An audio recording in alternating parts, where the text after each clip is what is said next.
thank you so much for inviting me. It's my third time at this conference and my first time speaking. I'm really honored to be sharing my thoughts with this wonderful group of people. It was a great pleasure to read the Bulletino. I'm going to stay there as well. It resonated with a lot of issues that I've been recently thinking about in my professional life and also just kind of personally. So what I want to talk about is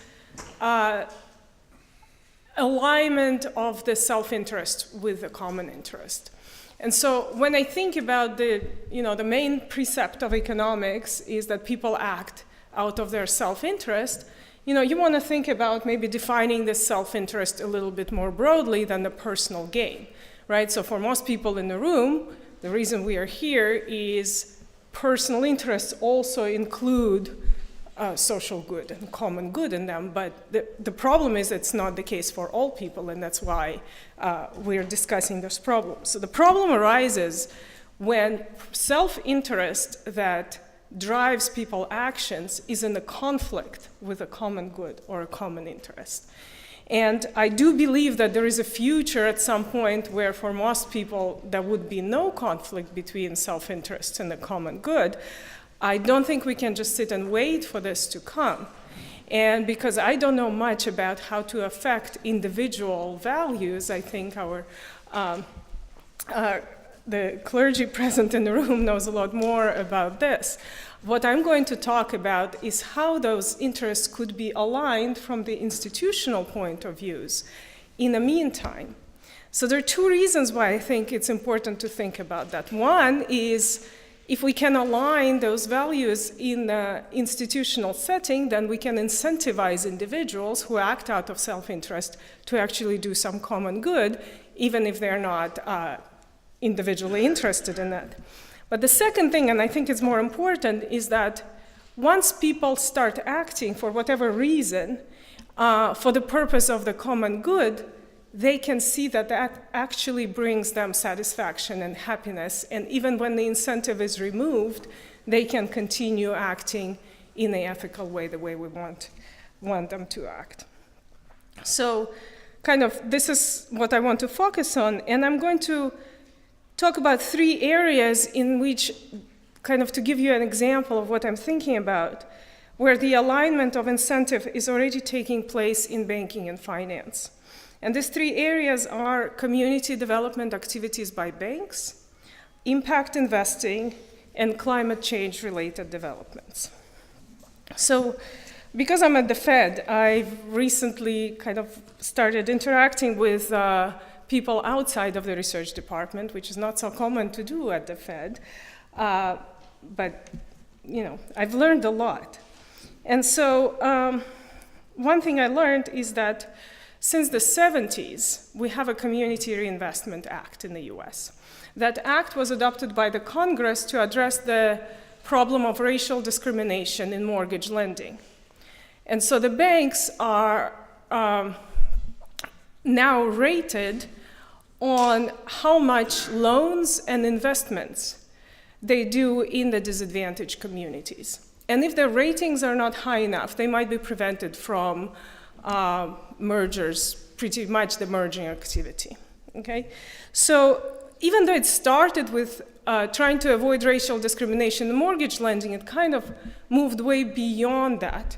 And in about last 10 years, what the banks are doing is engaging actively with disadvantaged communities, with community organizations and business organizations, and they're developing relationships in those communities to actually not just lend, but invest, and they do it above and beyond what would be required by the Community and Reinvestment Act. Now, why would they do it? Well, because as soon as they started lending, because they were required to the low-income and low-middle-income communities, what they realized after gathering some data, it's actually really good business, right? They had this misconception that low-income population is high risk. What they learned is that loans to low-income population are actually low risk. These are the loans that perform the best through recession. So in fact, it's a great diversification instrument. So even if you don't have to invest in the low-income community, it's just good business. And once you start doing it, you develop relationships with business leaders. And even if you don't have to, you continue to work on this. This is a little bit similar to the Brahmin bank that started microcredit in developing countries and showed how profitable this could be. And the result of that, a lot of for-profit investment money went to developing communities.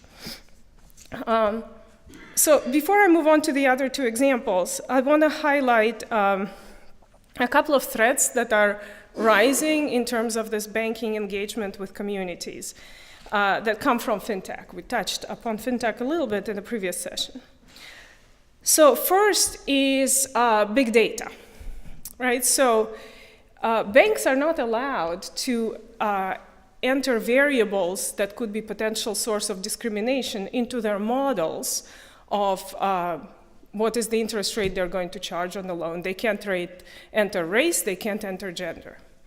Okay, and so that's one way in which the banks are not allowed to even statistically discriminate between the loan applicants.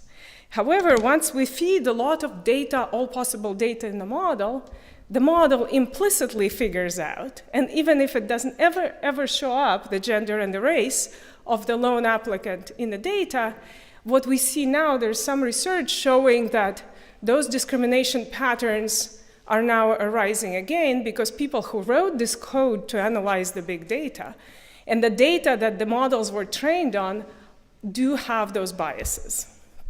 Okay, so that's one of the issues. And so there's no question that big data and data analysis increases efficiency and potentially reduces risk, but that's one of the side effects that we need to be aware of. The other thing is the rise of online and mobile banking. One of the goals of Community Reinvestment Act was to increase access to financial services for disadvantaged communities. And for sure, online and mobile banking is also doing that. You don't need to have a branch to do some basic banking services. On the other hand, this kind of remote banking also reduces the profitability for banks to actually have branches, physical branches in remote areas. And the research shows that for small businesses, physical proximity to a bank branch is incredibly important.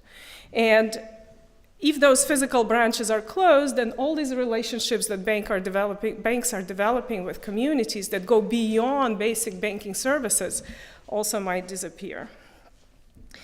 And finally, the third thing, the rise of the fintech is also increasing the market share of the institutions that are not regulated in any way. Again, they are increasing competition, they're increasing access to services at the same time. They're not subject to regulations such as Community Reinvestment Act or fair practices or safety and soundness. And so there's a potential for abuse or, more generally, those institutions are not necessarily aware of needs and opportunities of underserved communities. Okay. So this is on banking. My next example is social investing and generally impact investing. So social investing, as you probably know, was actually initially pioneered by Catholic nuns. Catholic nuns took a bunch of their savings and they put them into the community projects, and they actually earned good returns on those projects. And by that, they demonstrated that actually investing in a community, again, could be good business. It doesn't have to be charitable.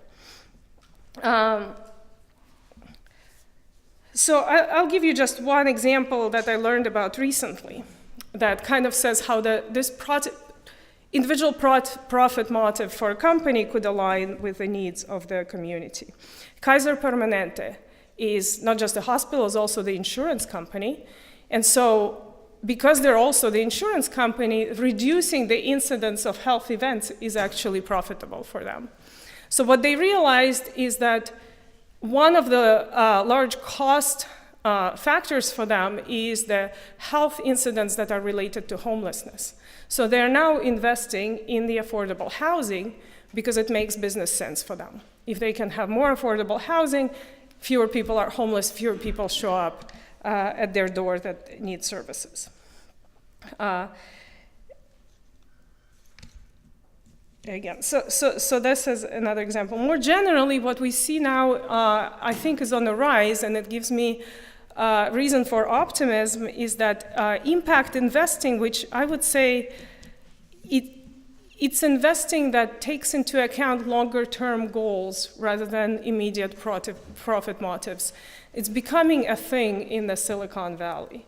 And a lot of people who made their money in a tech business, they're now looking for the opportunities to invest this money, but not to make more money out of the money because they have enough. They are looking for the opportunities to invest this money to better the world in some way and also make returns. But their first goal is to better the world because they want their children to live in a better world. And so that is something that we see happening, and I think it's great and gives me a lot of hope. And finally, I want to talk about the climate change-related developments. So 2 years ago, I was here for the first time for the discussion of Laudato Si. I can pronounce that. So how does it relate to our topic? I think there are two ways. First, the climate-related weather events are already affecting disadvantaged communities disproportionately. Those disadvantaged communities are less prepared to bear the costs of the extreme events, such as fire in California that we've experienced in the last 2 years, and they live in the areas that are generally more vulnerable. And just give you a number, the average annual number of disaster declarations by counties in the last 20 years tripled from about 300 per year to about 900 per year. Okay, so we have a lot of disaster events that the communities might not be prepared to handle. And the second thing is, kind of thinking in terms of both the Laudato Si and the Bulletin. Ethical economic behavior must include the well-being of future generations into in consideration, and therefore it must include consideration of sustainability of economic activities, and that's in addition to treating God's creation with care. So here I've been involved a little bit in kind of trying to learn about what's going on with respect to climate change. And we see a little bit of an alignment of self-interest and the common good here as well. It's kind of a bittersweet thing because it's good that there is an alignment. The fact that we've come to the situation where self-interests of financial companies include concern about climate change means we've waited a bit too long. But basically, as an example, a number of states in the United States had their insurance commissioners agree on the need to act in some way because insurance companies are the first that bear financial risk of extreme weather events. And so, for example, in California, insurance companies were requested to divest from coal companies and promise to never invest in coal companies again, not because we think coal is bad, but because we think investment in coal is too risky for insurance companies to be investing in, because as climate change progresses, there is a high risk of some regulation that would outlaw coal, and so those investments will go bad. But that aligns the need for the reduction in greenhouse gases with the incentives for the insurance companies to keep their investments safe. There is a group of large financial institutions worldwide, about 150 of them, that recognize that climate change-related risks are posing risks to their balance sheets, and so they're working on the ways to properly measure and mitigate those risks. And as they do so, the investment in so-called brown industries would go down, and investment in green industries will go up. So again, the needs for reallocation of capital to more sustainable industries is going to happen because of the self-interest of those institutions.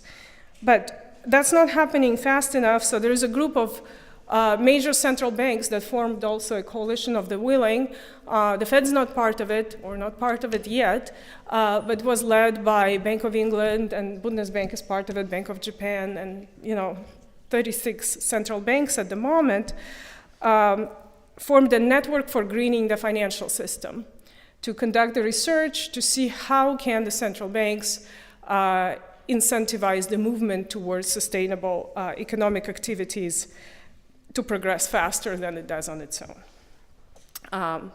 So I'm going to conclude. I agree that self-interest poses a major problem in our society. But I'm encouraged to see that the problem is recognized, as we've discussed, and maybe not recognized widely enough, but we'll all go home and spread the word that it is a problem. And I think there's some steps to we're moving in the right direction in some ways, and they're maybe not even generally noticeable, those steps, but they can help speed up the process. And so while the church is working to improvement of the human soul and realignment internally of the goals of self-interest and the common interest, I think what the regulators can do in the meantime is work on the realigning institutional interests that then can maybe catalyze those movements within individuals.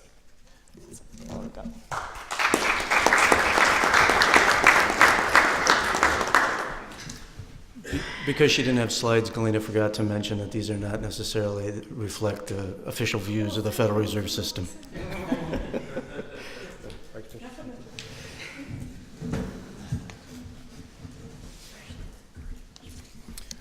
Well, thank you. I appreciated the comments of Cardinal Turkson as saying this was not what I studied in seminary, nor was this what I studied in seminary myself.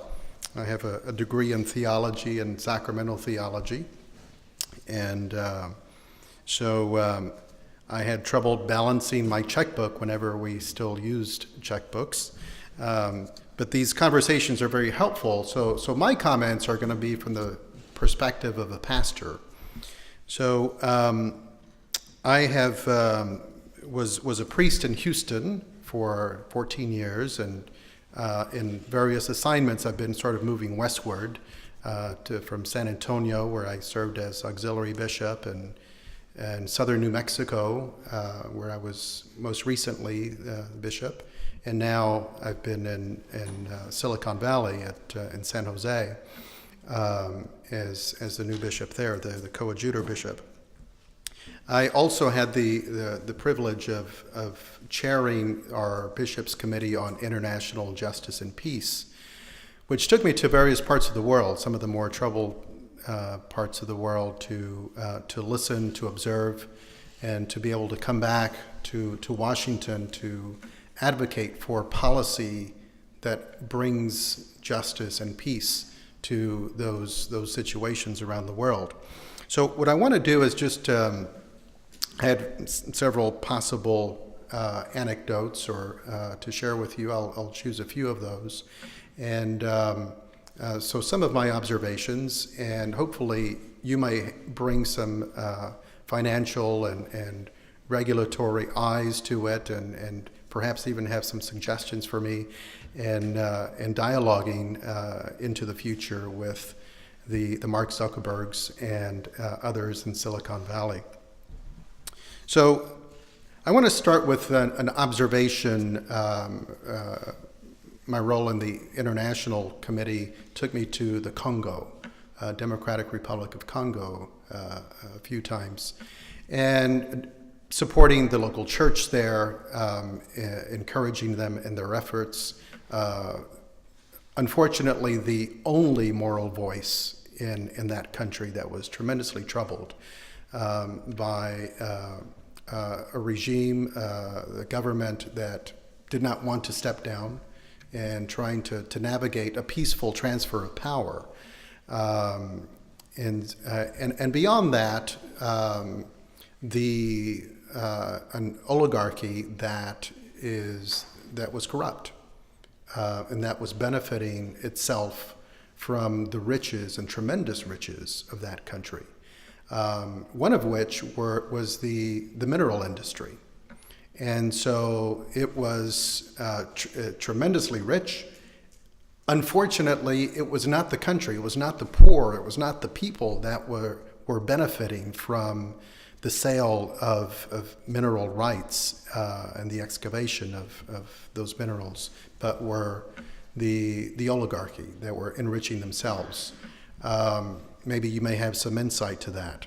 We encountered that as well in Central and South America, where sadly it was American companies and Canadian companies that were going down to Central and South America to benefit from the minerals,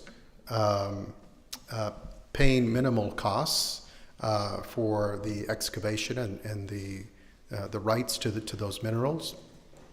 But it was, I think, a very helpful and I think happy dialogue that took place between the local church, the indigenous people that were suffering because their farming land was destroyed, and they were removed. They had no voice in losing their farming land, their own industry to support their families. So there was a happy, through years of dialogue, that there was an agreement where the companies would come in and they would actually lift up, as it was described to me, lift up the topsoil and excavate underneath to bring out the minerals that they were able to sell and to use, and the topsoil was placed back down so that the farmers could continue to farm the land. So again, here's a particular reference to a win-win situation, and where some of the benefits of the mineral industry helped in the local community.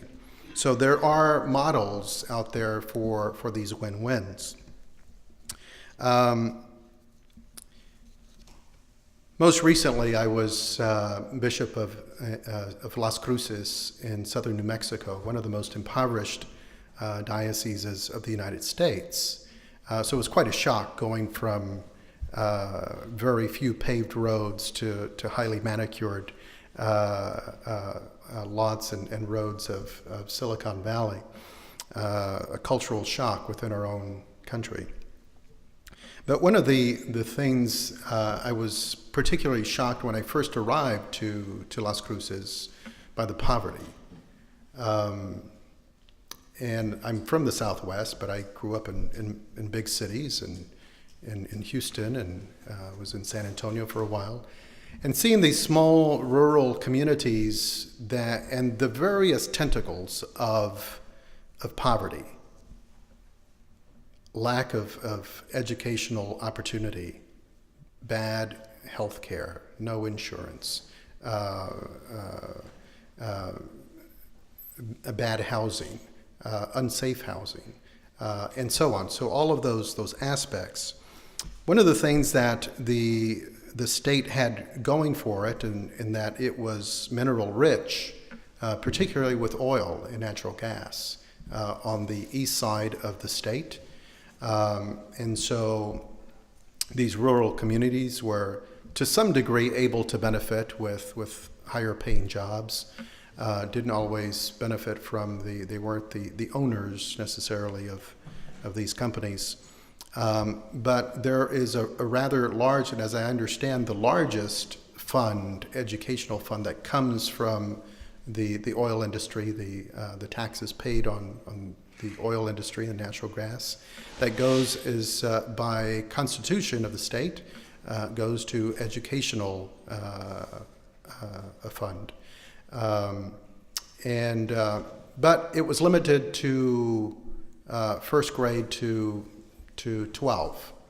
And going on the data, much of which has been talked about in this institute some years ago, the importance of investing in early childhood development. So the bishops of New Mexico have been advocating for over a decade on expanding a constitutional amendment to the use of that fund, that it be used as well for early childhood development. That would help tremendously children to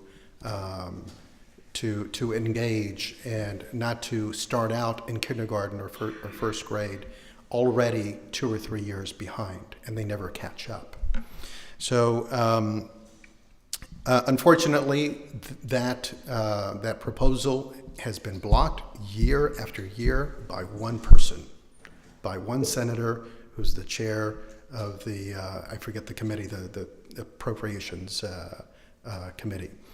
And he won't let it go to a vote. We've convinced all of the players that this makes sense. Everybody agrees, but it's blocked. And so, so again, an undue wielding of power that has been referenced here this morning. In Silicon Valley, you're aware of this. The tech industry has brought an influx of tremendous wealth to Silicon Valley. That's my diocese. And so you would think all is well, lots of wealth. Well, when I first got there, I was overwhelmed by the number of homeless people on every corner of San Jose. How can it be in such a wealthy part of the world, it's a wealthy part of the country, we can have so many homeless people? And not only street people, but working poor. University students who are homeless, living in their cars. One of the ministries of many of our parishes has been to open their parking lots to people who are living in their cars so that they can have a safe place to sleep at night. That should not be. We will do that as a necessity, but we need to look at structures that have brought people to that point. If people have a full-time job, they need to be able to live in a place that is worthy of their dignity. So the very industry that has brought tremendous wealth to the area has unintended consequences of skyrocketing housing that is not affordable to teachers, to police officers, to firefighters. We can't do without teachers. We can't do without these professionals in the middle class. Where are they to live? So many of them have to move 2 hours away and commute for 2 hours each way. That is not reasonable. We need to find a better way. Now, pressure has been placed by the public. It's been placed by our new governor, that squarely on the tech industry, that this was an unintended consequences. You've created great wealth. You need to be part of the solution. And so we've seen the beginning of some of those proposals. And I'd be interested in hearing some of your thoughts in that regard. Just an interesting take. One of my priests teaches in one of our Catholic high schools and teaches Catholic social teaching. And he's got a class that he calls it entrepreneurship. Many of the students' parents are entrepreneurs. They work in the tech industry themselves. And so they're familiar with the term, and perhaps that's something they would like to do. But the twist is, how can you bring an entrepreneurial spirit to Catholic social teaching? This priest introduced me to one of his students just a few days ago, whose proposal, and in fact he has his own Shark Tank event at the high school, where the students present their entrepreneurial ideas. And this particular student, his idea was he did a study of, speaking of the housing crisis in Silicon Valley. that so many homes have rooms that are vacant. And so how do we leverage that room, which becomes a very high commodity, to the tremendous need of people, whether it's teachers, whether it's students, to be able to rent out at a right price those rooms that are vacant. And so how do we leverage those realities? And I want to end with this. This is not a personal experience, but one that has been shared. I happen to sit on the board of Catholic Charities USA, and one of the examples that we want to make scalable is the example of Catholic Charities in Spokane, Washington. And you might talk to Rob McCann. He is the CEO of Catholic Charities there in Spokane. A tremendous project that he undertook that has had great success. The problem that he and others saw was that a large homeless population that was taxing the hospital district because of their constantly going to and making use of the emergency room. As we know, emergency room services are tremendously much more expensive than preventive services. So he brought that to the board of the hospital district, brought it to the county, brought it to the city, and they realized that it would be better on their bottom line of their budget if they invested in housing for the homeless that Catholic Charities would administer. And so they would remain healthy, these otherwise homeless. They would not make use so often of emergency services. And so at the end of the day, it helped the budget of the hospital district. The local politicians were able to save face and say, look at these wonderful things that we're doing.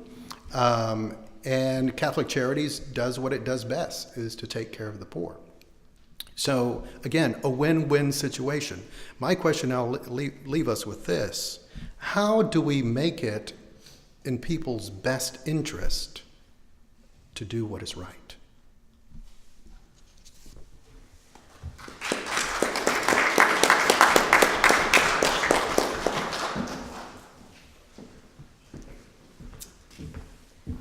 Good morning, everybody.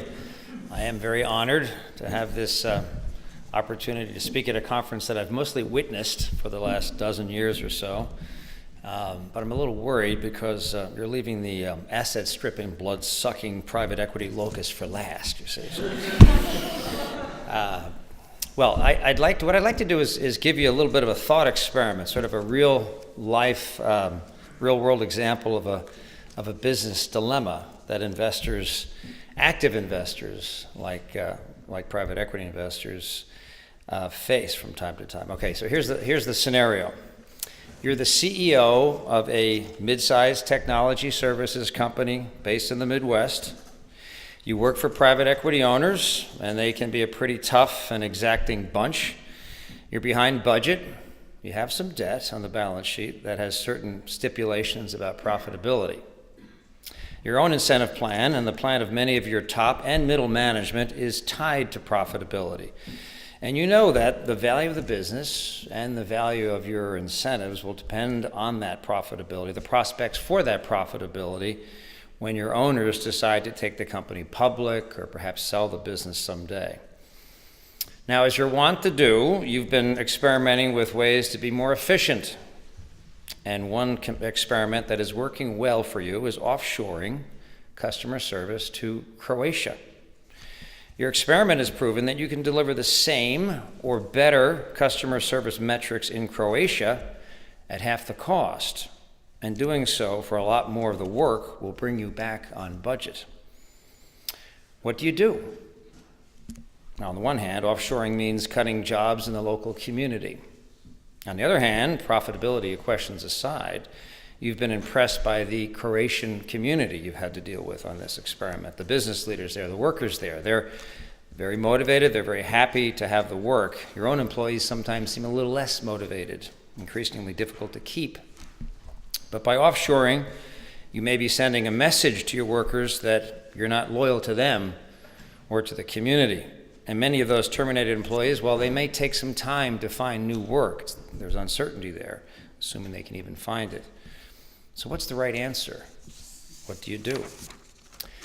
Well, before I unpack that question, allow me to describe what my profession is all about. Think of private equity investing, as capitalism on steroids.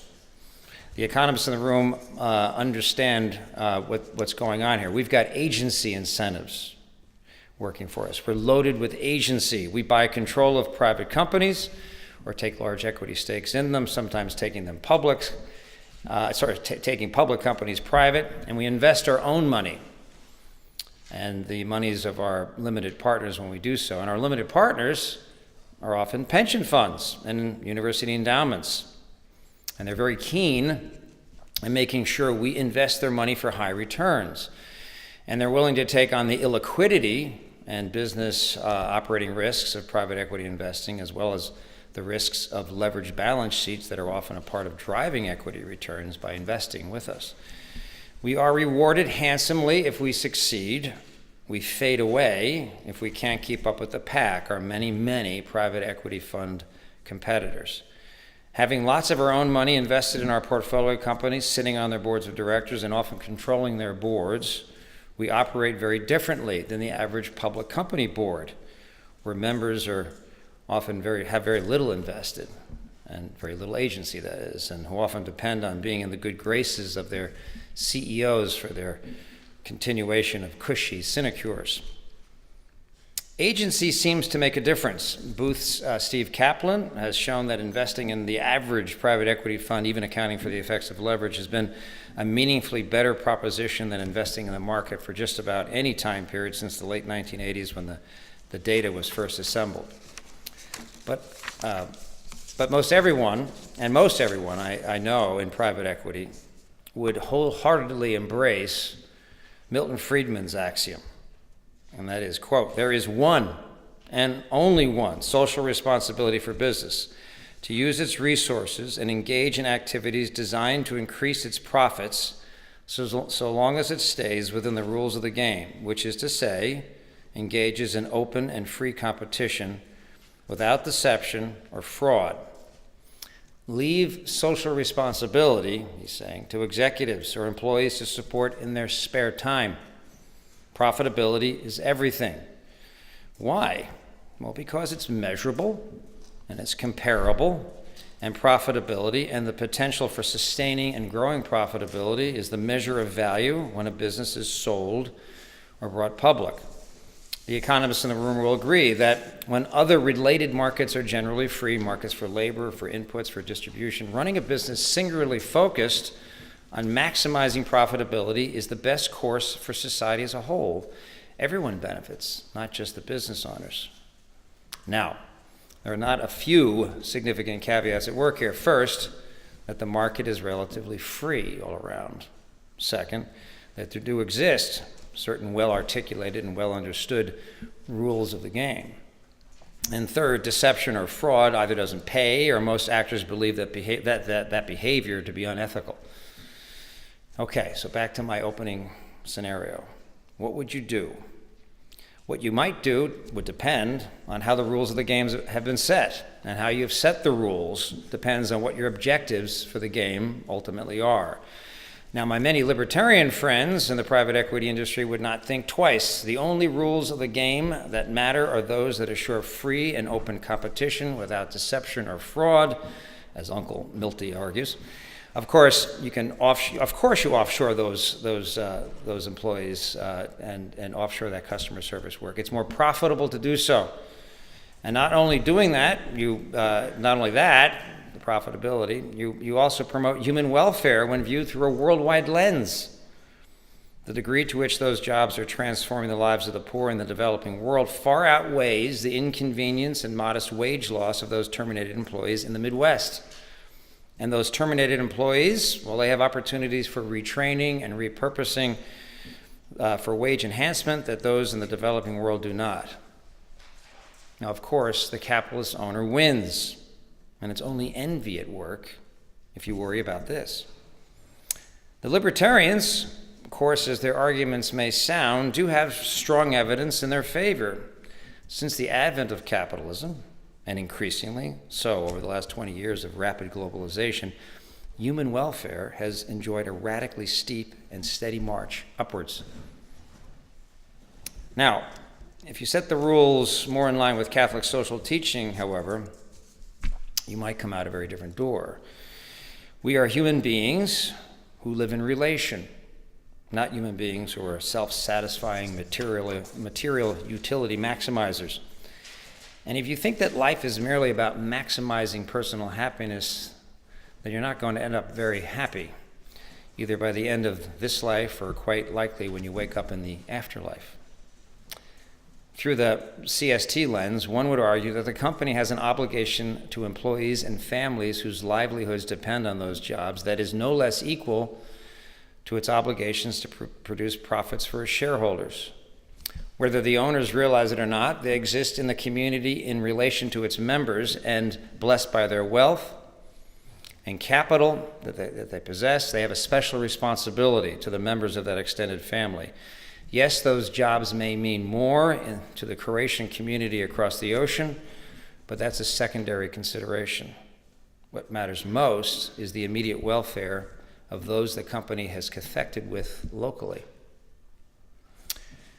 Now, what's interesting is that in the current political climate, we're witnessing a convergence of sorts among the left, the right, and Catholic social teaching on this question. Elizabeth Warren proposes that 40% of the board of a corporation with more than $1 billion of sales be elected by employees. She also proposes that corporations have a legal duty to take into account the impact their decisions have not only on shareholders, but also on workers, local communities, and the environment.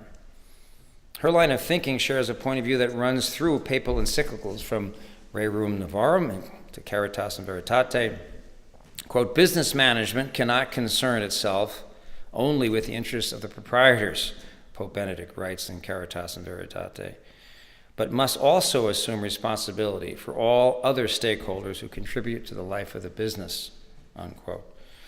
This co-determination model that Warren proposes is what's at work in Germany. It seems to be working well there. Should we deploy it in America too? Now, Orrin Cass, who was at a very different point on the political spectrum than Warren, makes a similar argument. In his recent book, The Once and Future Worker, Cass asks a very fair question about the economy and how we choose to regulate it. What are we trying to optimize? Consumption or production?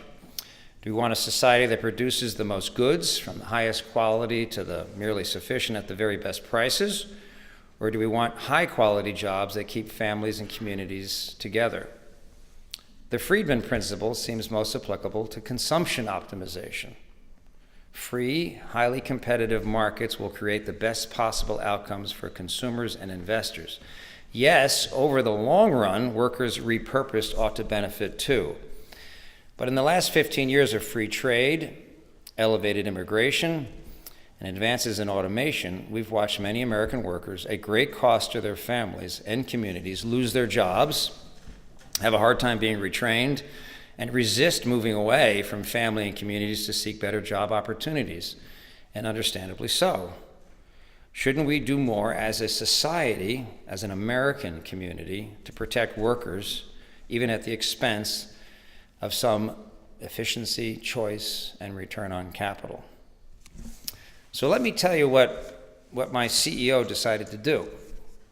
He recommended we move a big chunk of that work overseas. Did we do the right thing? Well, the CEO wrote me later, quote, my job is to create a healthy, prosperous, and profitable company, not just for the shareholders, but for the preservation of the company and the continued opportunity that a healthy employer creates for the growth and sustenance of its team members and their dependents. I try vigilantly to protect that, and one way of doing so is through cost-saving tactics, in this case, outsourcing. Now listen to his argument. He sounds more like Elizabeth Warren or Pope Benedict might on the question. It's not just about profits, though his profitability plans are a big motivator. He's got the long-term view of the corporation and its many stakeholders in mind. He's less focused on the near-term effects, he'll argue. In fact, he'll argue that those people he terminates, well, they're going to quickly find jobs because the job market in the upper parts of Michigan are wickedly efficient, he'll say. He believes he's doing the right thing by everyone connected to the corporation. In case you're wondering, and maybe not surprisingly, this CEO happens to be a very devout Catholic. But do appreciate the tensions here. The core question at the heart of all regulation is, whether it's antitrust regulation, trade policy, even environmental regulation, what is the community we seek to protect and at what cost? Is it the world community or the local community? The consumer or the producer? We can tax or restrict offshoring, and wage growth and human welfare in the developing world will suffer. We can open our doors to economic refugees from around the world, but wages for the poorest in our communities will be suppressed. We can lift the minimum wage ever higher, but entry-level jobs, especially for the youth, will contract, and companies will quicken their work to develop labor-saving technologies. There are very real trade-offs for pollution control, too, and they've been underappreciated. We can have the cleanest air in the world, which, thanks to environmental regulation among industrialized nations, we arguably do. But as Cass points out in his book, we have that air at the cost of jobs in mining and manufacturing. Getting the true costs right and having an open discussion about those trade-offs is key to rational regulatory policy. I can assure you that profit-maximizing private equity investors will adjust their behavior accordingly. So allow me to conclude my talk by thanking Cardinal Turkson and the Catholic intellectual tradition more broadly. An active, probing, challenging, questioning voice of the Church in the public squares of the Western world is absolutely essential to the well-functioning, the moral potential of our markets and societies generally. We, all actors in market economies, need to be reminded constantly why we are here, what we were made for, what greater cause exists beyond the daily grind, the daily pursuit of personal wealth and happiness. And I applaud Cardinal Turkson and his colleagues at the Vatican for the Bollettino. In the wake of the great financial crisis and the ongoing rapid globalization of finance, questions about market structure, regulatory oversight, and ethical misbehavior of market participants must be asked. And we all benefit greatly when those questions are asked by observers on the periphery of the system, like the Church, and by thinkers who answer to the ultimate market maker. Thank you very much.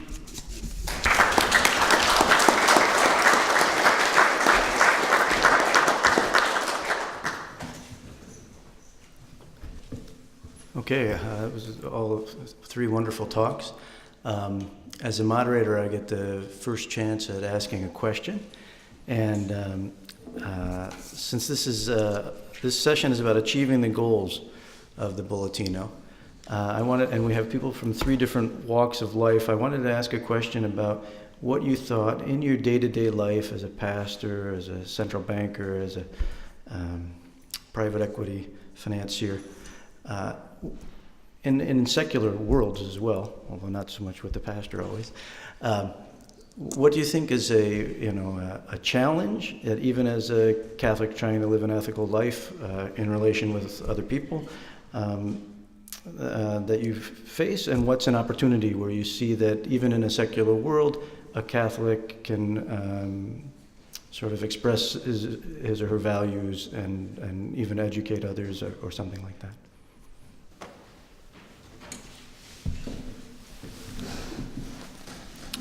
I would just make one of the distinctions in our Catholic tradition that has been helpful to me in my dialogue with business people in various situations is the distinction between charity and justice. Obviously, they walk hand in hand, but sometimes the claim is made, well, if you let us just do what we do as business people, we'll have more funds to provide for charity. that's good. Charity has its place and it's important, but justice is giving each his due, and doing what is right for individuals, for communities, for society. So that includes regulation, a larger structure. So I think that distinction has been important for me in dialogue with the business community. So that's from my perspective. I think for me, in terms of day-to-day ethical behavior, I'm lucky to work in an institution where it's actually required. I just got an email saying I have 2 weeks to complete my annual ethics training. But what my Catholic faith, I think, brings in is just a way to discern in the day-to-day situations when I find myself between ethical dilemmas and choices. And as my godmother told me, you know, you always think about what's life-giving, and that's the right choice. And so that's kind of the set of values that, you know, going to Mass reminds me of, you know, and just, you know, the Catholic social teaching is definitely giving me the kind of the anchor for my day-to-day decision-making. You know, and I think I was hoping to point out that, you know, that there are oftentimes dilemmas where clear, you know, answers are not always so apparent. And I think, and there's been a lot of work done by this, including by my colleague Harry Kramer, who's here today. I do think having, you know, selecting ethical, strong, ethically oriented leadership is important, not only because, you know, they're more likely to get the tough questions right, but they also have a way of building great culture. People want to work, you know, for people who think these problems through, you know, that with great humility, because there's, you know, it's like I said, there's nothing so simple about this. So the best cultures we have in our portfolio are cultures led by men and women of great ethical outlook and strong moral foundation.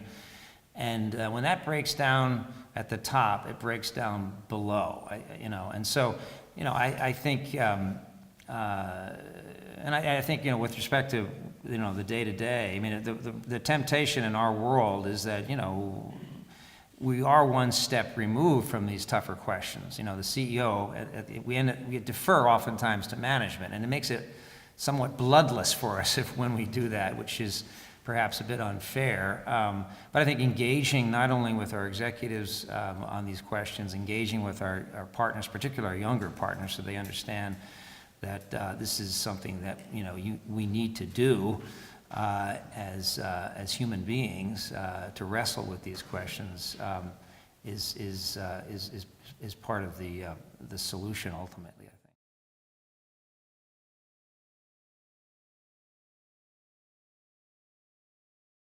I agree 100%. And part of the issue is lack of familiarity with the Catholic social teaching. I'm one of on the younger side of our bishops' conference, and I only had one course in seminary for 9 years. One course in seminary on justice, on social justice. And it was kind of boring, unfortunately. So a lot of the delving into the Catholic social teaching has been done by myself on my own as a pastor and a bishop. So I can imagine for the older generation and many of my fellow bishops have also delved into the teaching themselves. But I think the same can be said for our pastors, that they're not terribly familiar with the teaching. They've heard of it. They're familiar with it to some degree on a superficial level. But yes, what can I do as a bishop?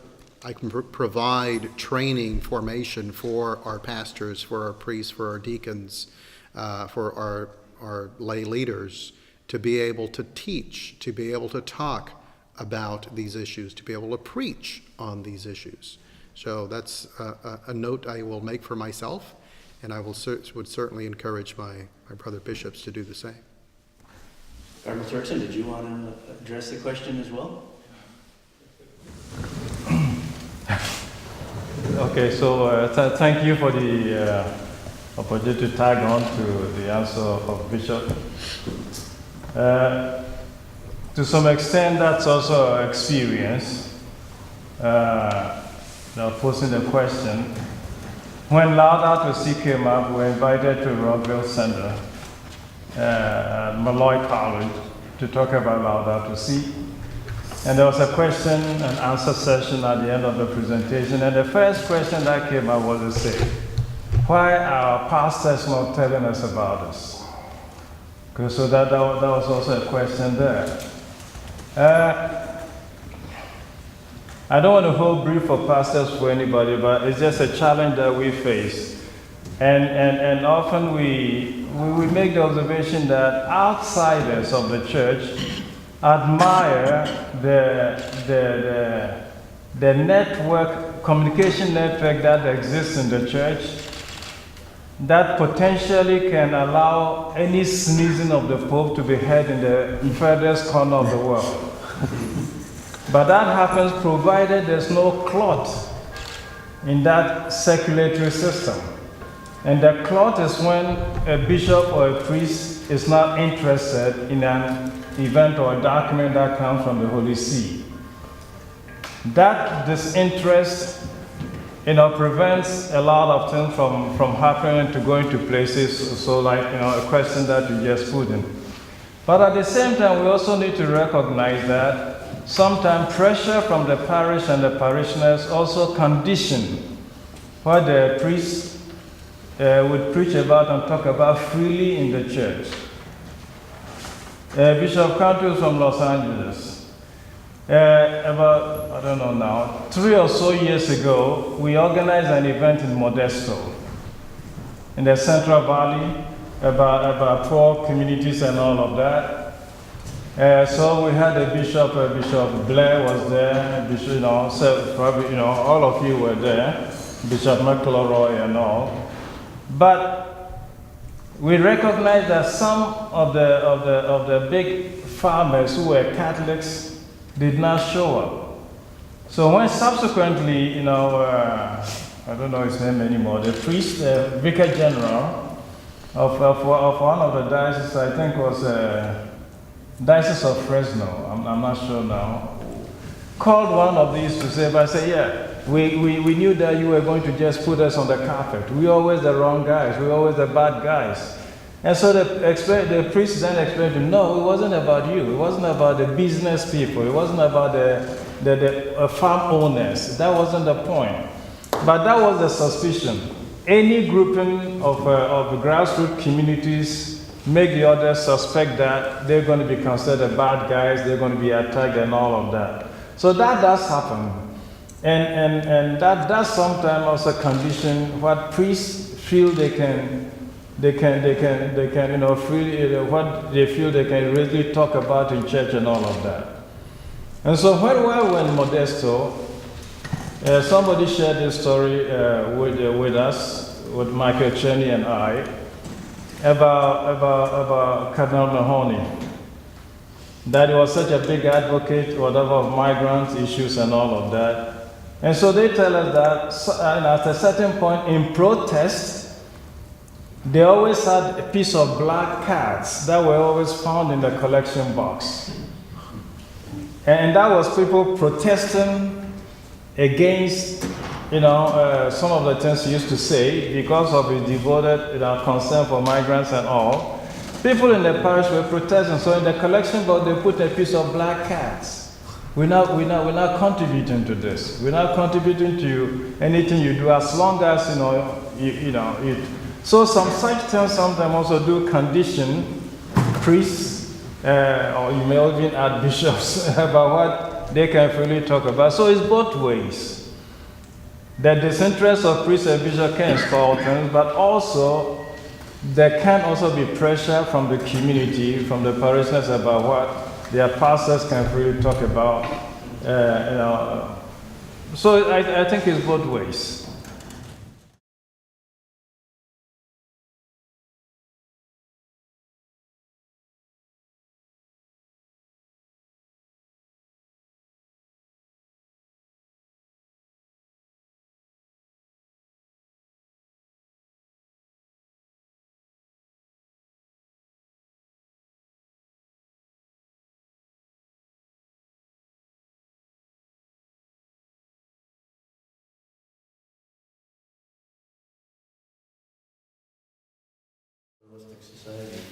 Right, but it's also one where regulation has to be rational, because there's a good argument why there's a lot of homeless people in San Francisco. There's nowhere to put them because the housing regulations don't permit the housing to be built. I mean, that's part of it too, right? So I think it's a little unfair just to lay it at the feet. There are a lot of wealthy people there, by the way, taxed at very high rates, right? But in partnership with the government, thinking through, okay, how do we solve this problem? Let's relax zoning rules.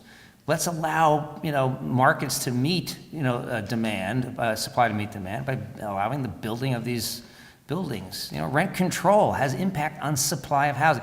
There are real regulatory implications, I think, that we have to confront on these questions. Yeah.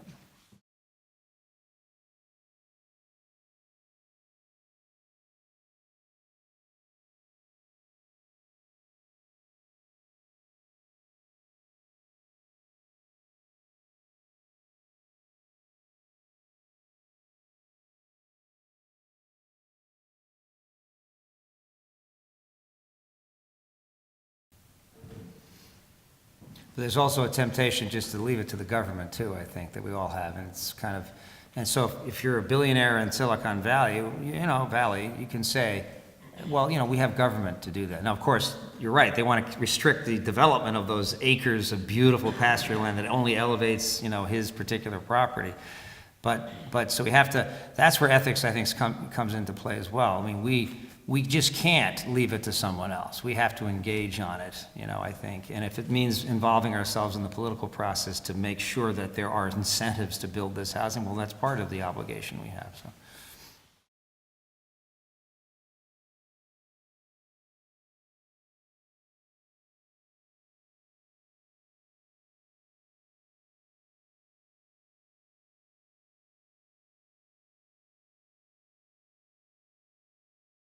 And I would say that I tried to frame, the question with all the, the ethical considerations. I'm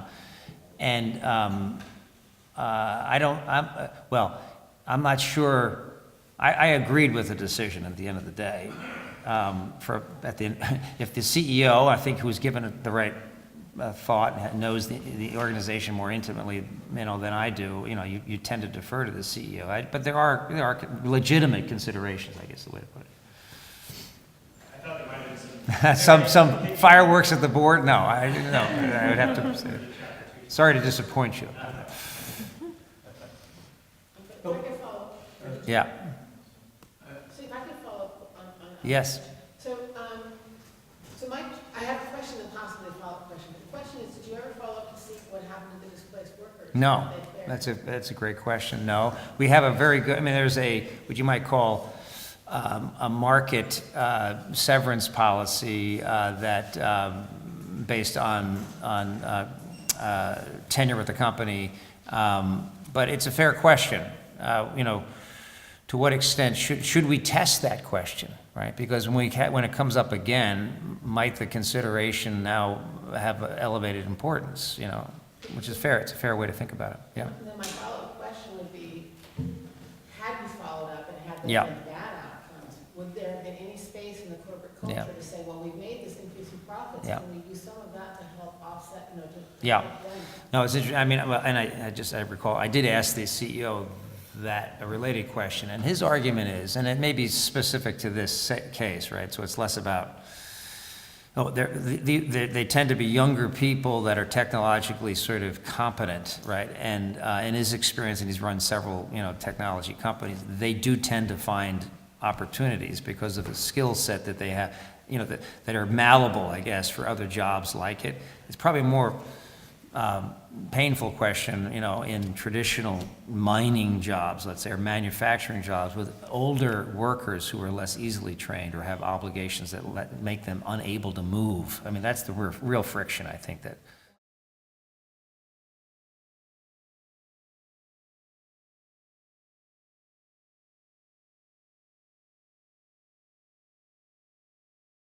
Yeah, no, I think in the case I raised, the economic advantage was so stark in some ways, right, and so immediate, right? It's easy to default to that, and there may be pros and cons.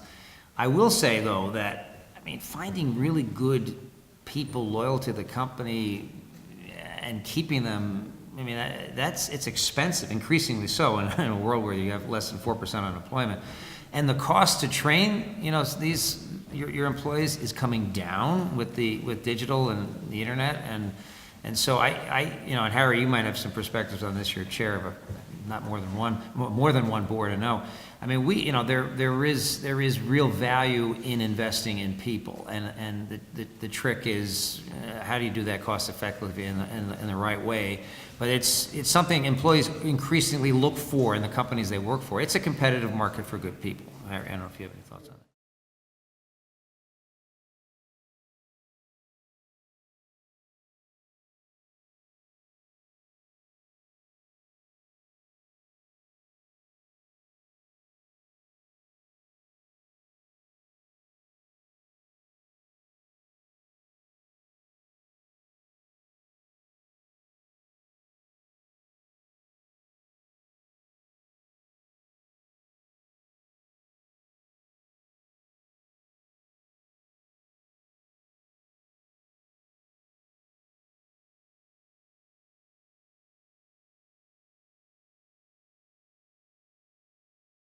No, there's a study done by a Fred Kiel, K-I-E-L. I'm not sure how well peer-reviewed it was, but I read it, I think it was in a Harvard Business Review study where he looked at, it was a small sample set, I think it was 85 or 100 CEOs, and there were measurements done of narcissism, and selfishness, in the CEO versus the truth-telling, an ethical outlook, a humility, integrity, measures of integrity, and they did all this work, and they indeed found that for those companies with true high integrity leadership, that the return on investment that they were showing historically was significantly higher than the so-called the narcissists, the hard drivers. I'm out for myself, maybe a few compatriots, but it's about maximizing every last corner of the profitability sort of